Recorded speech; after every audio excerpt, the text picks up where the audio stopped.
This is Make It Plain. Make It Plain. MIP With Masamela Matfumo. Mark Thompson. Make It Plain. Get woke. With so many options, why choose Arizona State University? For me, the only online option was ASU because of the quality. Their faculty was really involved with their students and care about your personal journey. The dedication to my personal development from my professors, that's been extremely valuable to me. Earn your degree from the nation's most innovative university. Online. That's a degree better.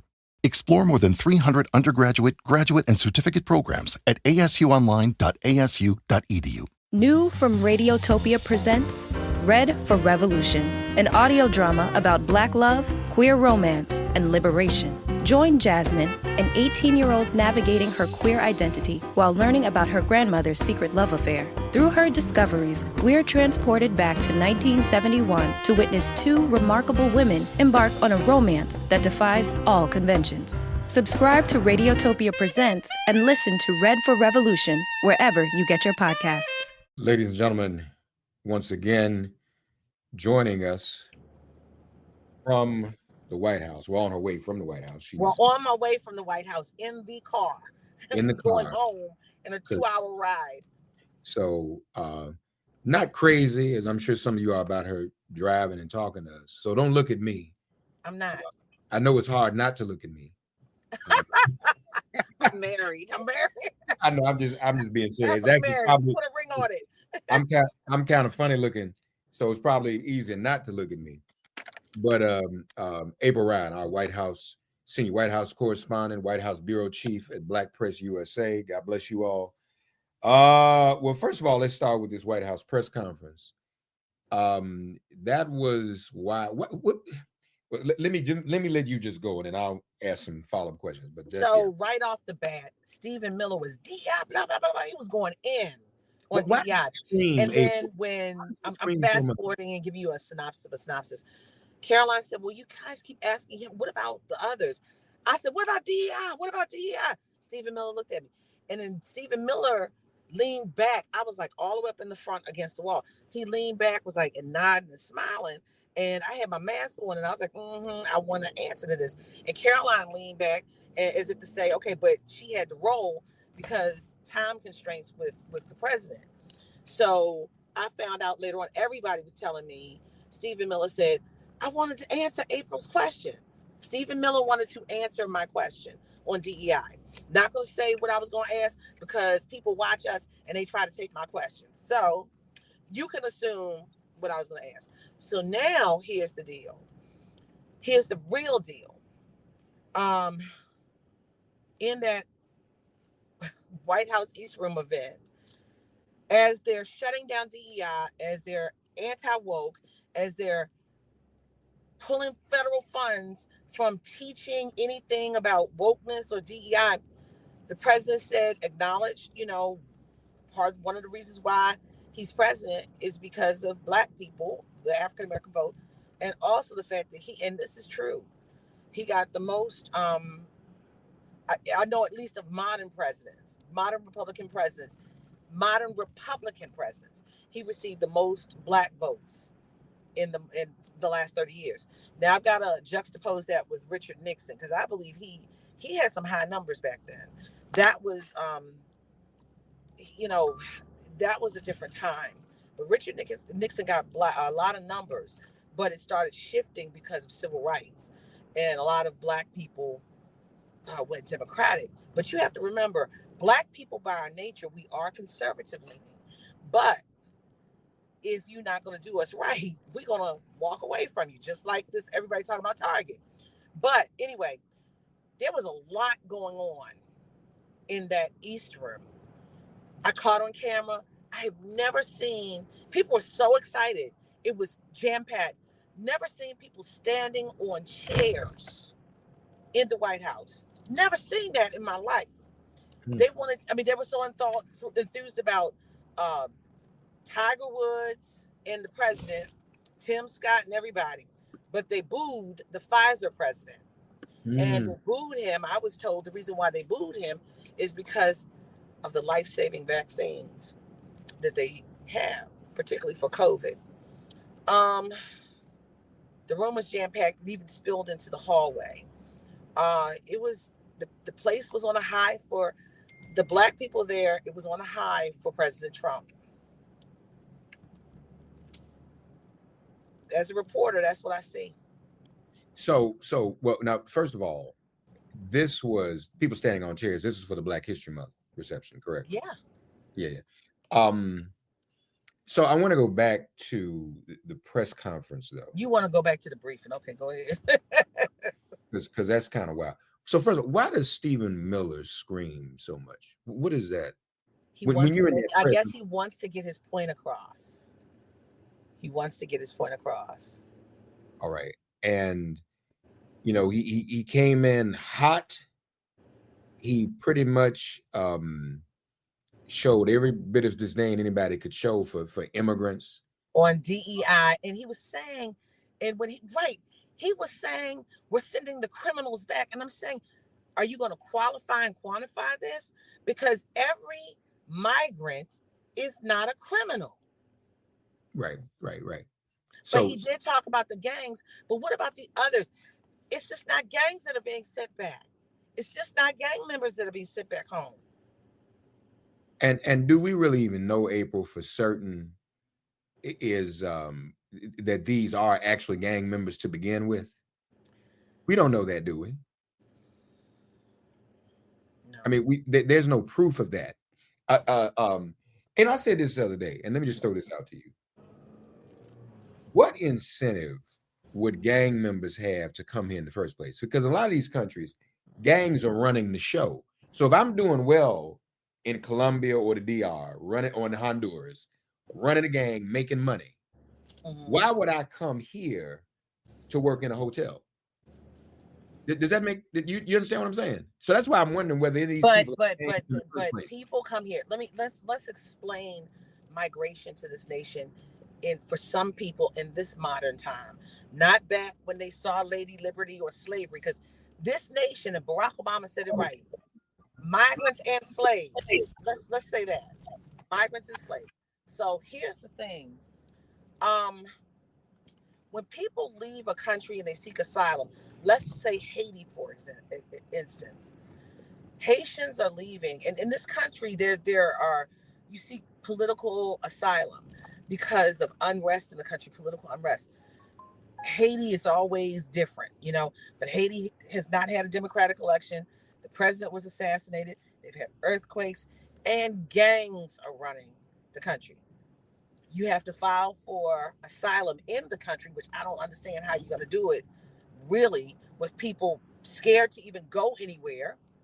How are you going to do that and to get here? So you try to come for safety and for a better life. Haiti is the poorest country in the Western Hemisphere.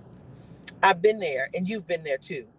I've seen poverty. It's literally on the same island as the DR, but it's on the other side.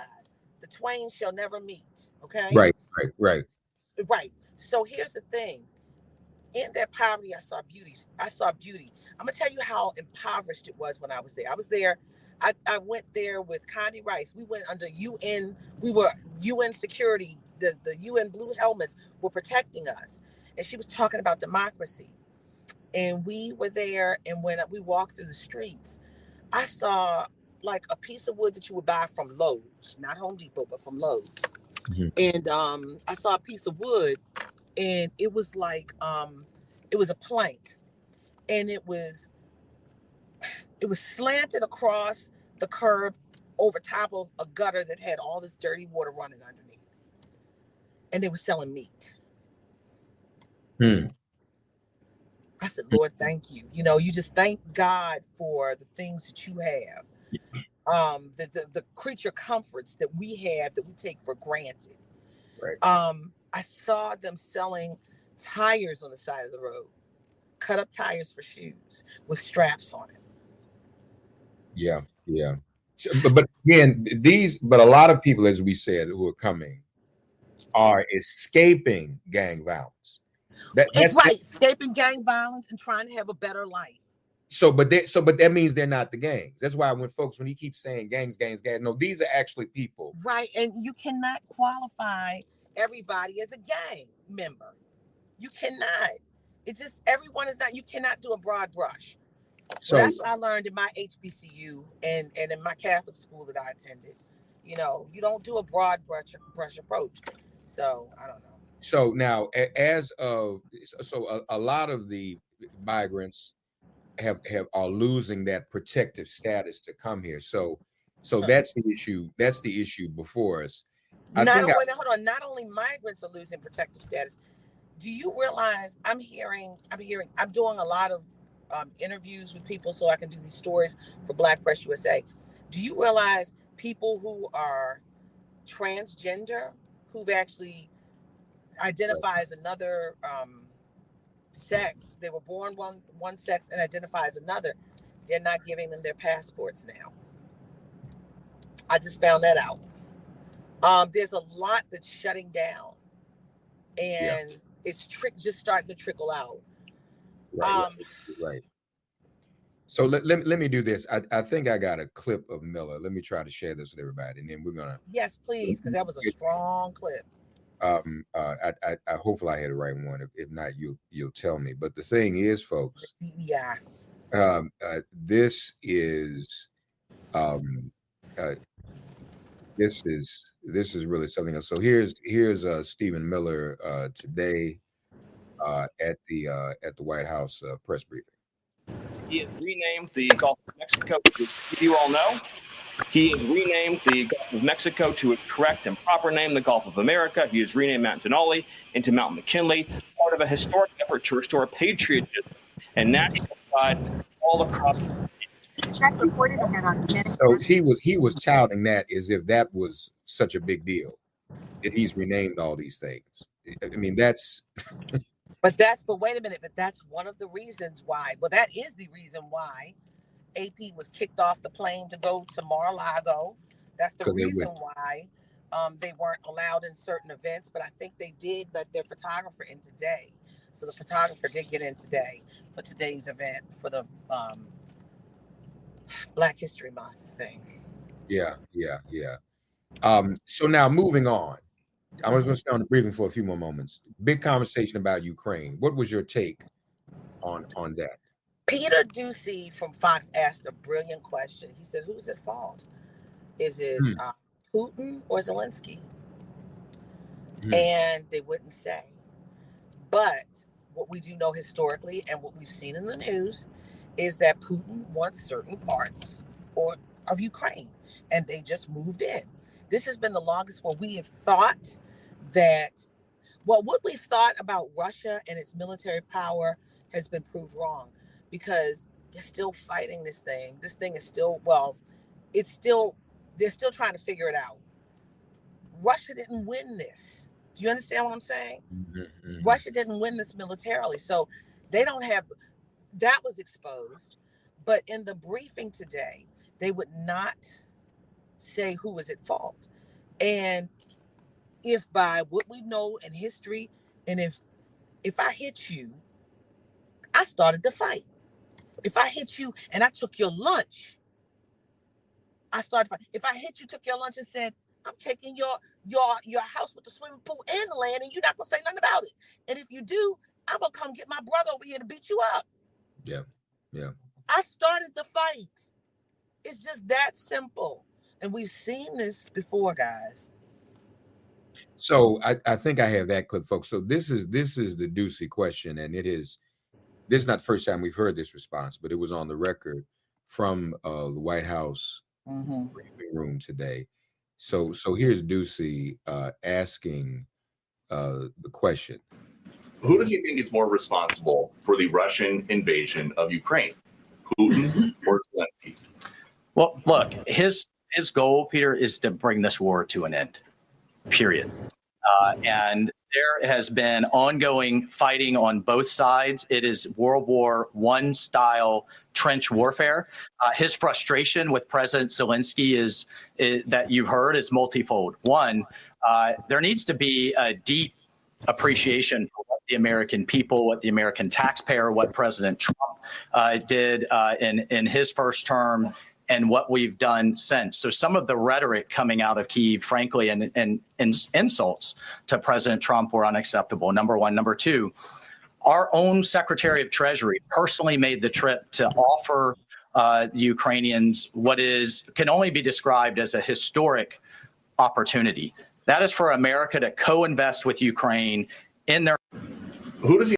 So that right there was really a word salad, wasn't it? I mean, that was not an answer.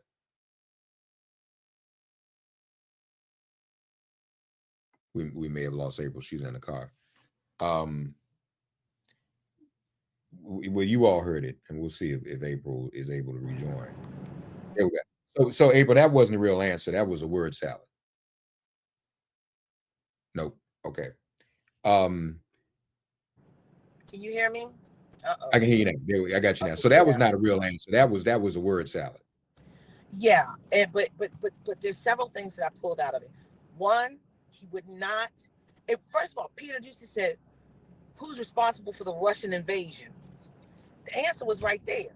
Okay, who's responsible for the Russian invasion? It's like me asking you, April, are you driving your own car? Right? Oh, I don't think so. It's optics. It's optics. It's the smoke and mirrors. No, but no. What I'm saying is that's giving you the answer in the question. You obviously right. And but I'm giving you another answer. It's smoke and mirrors. No, I'm not driving. But who's responsible for the Russian invasion? That's one. Number two, right? That's from the question. Number two, which is very it's very telling to me. He said this is World War I type of invasion. Very basic. And it goes back to what I said. World War I, boots on the ground. We're supposedly beyond that now, right? This is boots on the ground. People are dying. We're supposedly beyond that. We're doing drones and all sorts of different things. Missile hits and different things. He said World War I style invasion. People are getting killed and hurt in numbers. People are losing houses, losing things. So that was also a big deal. And they did not lay blame on Vladimir Putin, as Peter Doocy of Fox News said, who is responsible for the Russian invasion? Mm-hmm. And I even told him, that's Peter, you asked a good question. I clapped. And he was like, thank you, April. I said, mm-hmm. So again, just to recap before we leave the briefing, you had your hand up. They didn't call on you, but and you got screamed out, for DEI. But you did get an indication that what did she say? She said he wanted to call on me, but everybody knew, because I went back there. I said, I want to talk to Stephen Miller, and they said he wanted to talk to you, but for the sake of time. Now Caroline Leavitt wanted to deal with the president, and her mother also came in today on the side. Mother proud of her daughter, and that part. Okay, so then we moved to the East Room. We could all see how jam-packed it was. Oh my God. But that fundamentally was just a name-dropping session. He just went in and started dropping a bunch of names. As he is anti-woke, as he is anti-DEI, as he says that he's going to pull federal funding if you're teaching African American studies. But everybody's rah-rah-rahing for a statue of Aretha Franklin, my soror. I was listening today to her version from Malcolm X, Someday We'll All Be Free, crying all morning from Aretha Franklin. Aretha Franklin, Coretta Scott King, and so many others. Tiger Woods was there. I'm like, wow, okay. Tim Scott was there. So what when we talk about Aretha and all that, so just so we're clear, this is what was announced today. They're building a garden of American heroes. So we're going to have a DEI garden, I guess, somewhere. Well, they're not calling it DEI, but it's going to be filled with Black folks. Yeah. But how do you explain? How do you explain this garden when you telling people not to do the history of Black folks? I am confused. Yeah. So here's the clip on the garden, y'all. Let's and they were screaming over that. Let's take a look at the garden. We're going to be doing a garden of American heroes. And now that I think of it, I must tell you, sadly, most of them, I guess all of them are not with us any longer. I was going to put Tiger in the garden, but maybe you don't want to be there. I maybe should wait a little bit, huh? Like about 50, I think I'm going to wait about 50 years, all right? But Tiger's going to make it, okay? But I'm a little afraid to tell him yes, because he'd be the only one that's living. I don't know, Tiger. Tiger's rejecting that offer, right? So, and then he starts naming all the people, Frederick Douglass and Aretha Franklin and everybody in the world. First of all, what is Tiger doing? Is a holdover. Frederick Douglass is a holdover from the first administration. Remember, he said he was doing a lot, and he was gonna, we'll learn more about Frederick Douglass. Remember that first Black History Month? He's like, right. Frederick Douglass is doing a lot. We're gonna learn more about him. So now, Frederick Douglass, that learning more was a holdover from the last. Oh, and he mentioned Harriet Tubman. I said, oh, she doesn't get the 20, but she gets a statue. Yeah. That was insane. Now, after saying, folks, that he got the most votes of any Republican president, Black votes in history, let me just say this, and you mentioned this, April, in terms of Nixon. So the deal with Nixon was, Nixon may have gotten that, who knows, but fewer people voted in 1968, 1972. More people are voting now. So but he's talking the percentage, I guess, or maybe, I don't know. Go ahead. No, he didn't say percentage. He said numbers. Yeah. He actually said, he actually said numbers. Let me do this. I want to switch screens, because I think I have the longer version of the clip. I think this is it. Let's give this a try. We received, listen to this, more votes from Black Americans than any Republican president ever. Not even close. Almost 40% of the vote. Now, I won't be happy the next time. Should I run again? You tell me. There's your controversy right there. There's your controversy.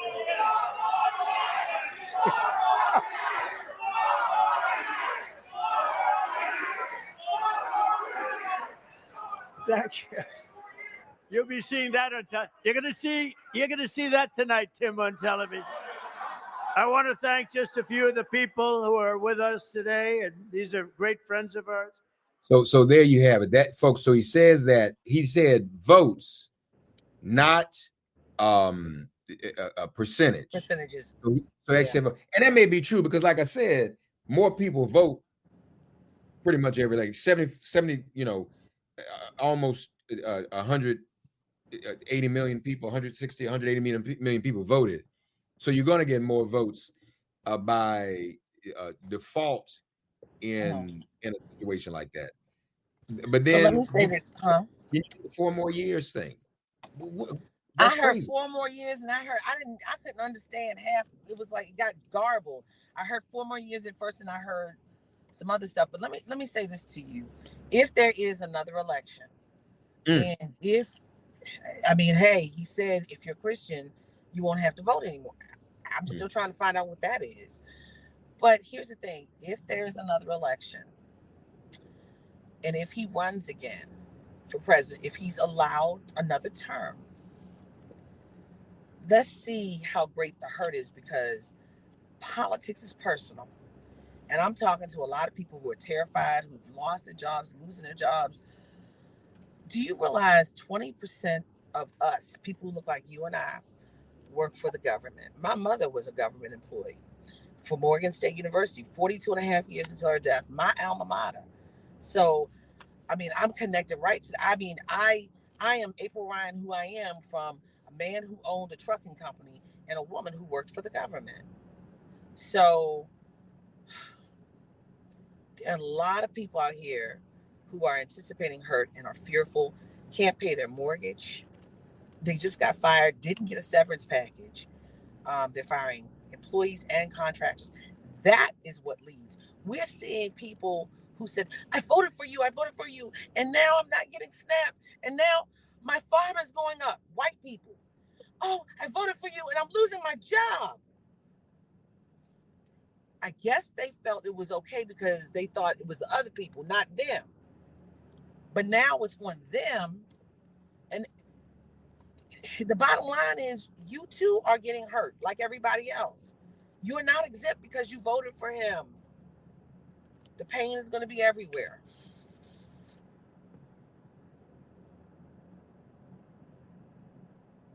I don't know why I lost you. I can't hear you, Mark. Sorry, that's my fault. Lastly,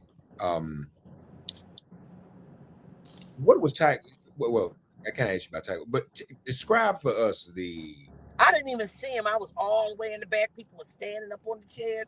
And you know, I'm vertically challenged. I just had my phone up so people could see. I didn't even have see Trump, but I was there listening. But I had on my comfortable shoes. Two people were upset. We stayed outside for an hour waiting to go in. But go ahead.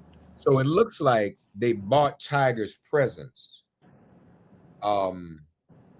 with saying giving him the Presidential Medal of Freedom. I couldn't tell whether Tiger really wanted to be there, but they kind of said, you come here, we're going to give you the Presidential Medal of Freedom. And he only mentioned it once, which shows the lack of importance. He didn't present it to him like they normally do in the ceremony. But this was not that ceremony to present him with the Presidential Medal of Freedom. There's an this President Donald Trump has done everything so differently because now he's a king, according to the official White House IG account.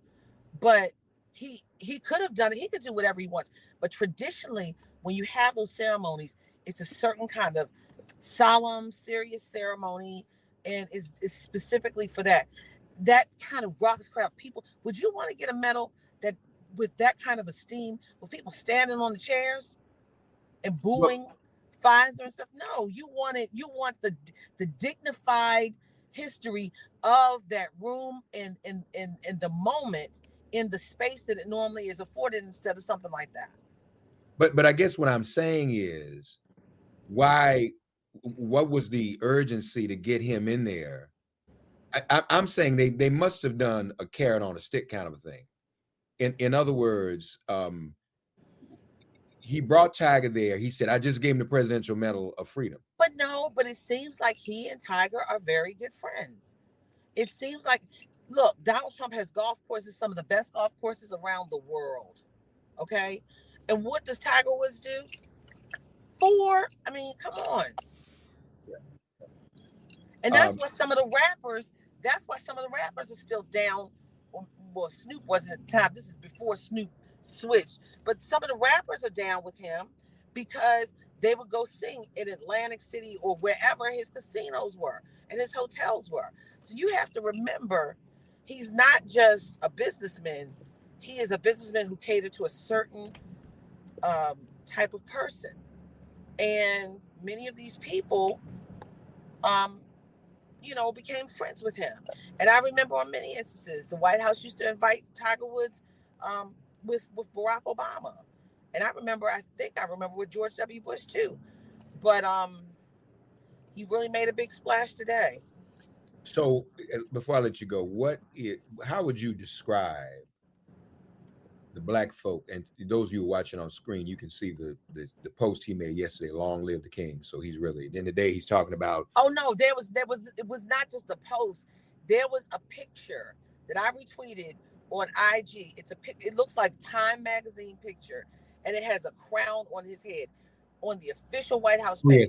Yeah, that's right. That was that Time magazine cover. You're right about that. Yeah. It looked like it resembled the Time magazine cover. Last I knew, we voted for presidents, not kings. And, it reminds me of some things that the little kids say, or the kids say, when you try to talk to them and tell them,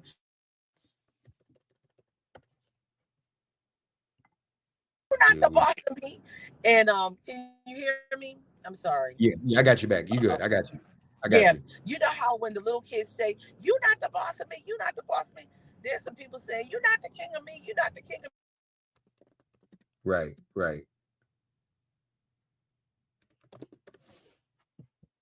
April's on the road, folks, so she's kind of going in and out on us. We'll give her a second and see if she comes back. I actually didn't. I saw the Truth Social post.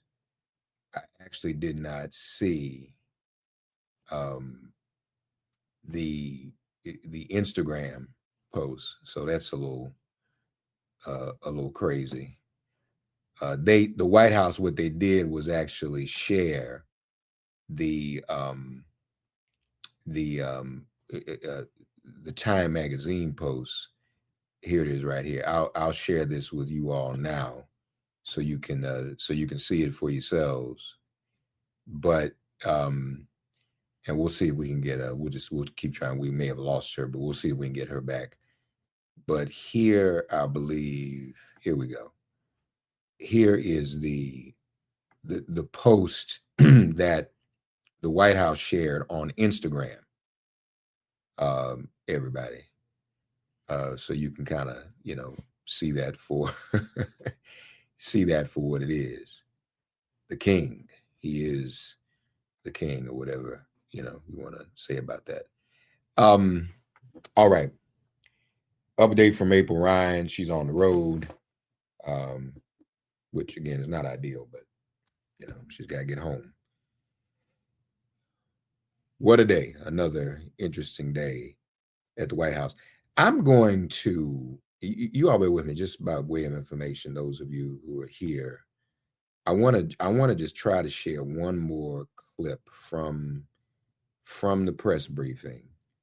And this is Caitlin Collins of CNN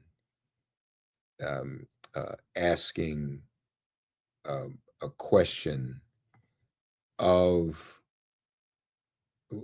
the White House regarding, once again, who is to blame for Ukraine. You wrote in an op-ed in the fall of 2023 that, quote, Putin is to blame, certainly like Al-Qaeda was to blame for 9/11. Mm-hmm. Do you still feel that way now, or do you share the president's assessment as he says Ukraine is to blame for the start of this war? Well, it shouldn't surprise you that I share the president's assessment on all kinds of issues. What I wrote as a member of Congress was as a former member of Congress. Look, what I share the president's assessment on is that the war has to end. Question. You wrote in an op-ed in the fall of 2020. So that's Mike Waltz, the security advisor, being called to account for, one time blaming Putin, but now everybody, including Marco Rubio, everybody's backing away. Everybody's pulling back from that. And that too is very, very problematic. All right. We had a little live with April Ryan. Appreciate her. April, be safe on the road. We'll check in with you. God bless you. God bless you all. We continue to watch these things as they unfold. In the meantime, it has been made plain. Thanks for getting woke and listening to Make It Plain. As always, perform an act of kindness on behalf of an elder or young person. Write a letter to a sister or brother who just so happens to find her or himself incarcerated. Offer libations to the ancestors upon whose sturdy shoulders we all now stand. And above all, give thanks to the God of your understanding by whatever name you call her and him. All God asks of us is that we give each other love. Thanks for giving MIP love. And please remember to subscribe and give us a 5-star rating. If all hearts and minds are clear, it has been made plain.